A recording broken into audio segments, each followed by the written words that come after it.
И это проходит множество тематических таких экскурсий, в том числе. Платный проход, здесь сразу где-то для городка.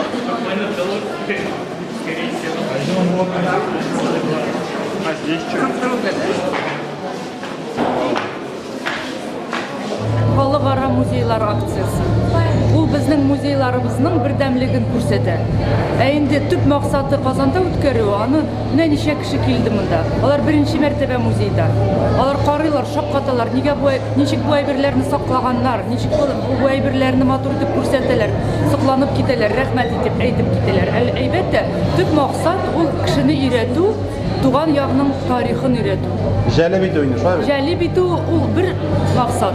Әмма ләкин өйрәтү кешене просветитель диләр бит, Каюм Насыйри, Марҗанилар, алар мәгърифәтче булганнар. Без дә шулай хәзер эшлибез. Менә бүгенге мәгълүматларга караганда, бу вакытка караганда 9000 кешедән артык кеше килеп караган музейда экспонатлар. Бу күпме сезнеңчә әзме? Әлбәттә күп, әлбәттә әз. Бүгенге көндә безнең siz күреп торасыз шартларыбыз бик кими. Чөнки бер сәгатьтә 200дән артык кеше кертә алмыйбыз.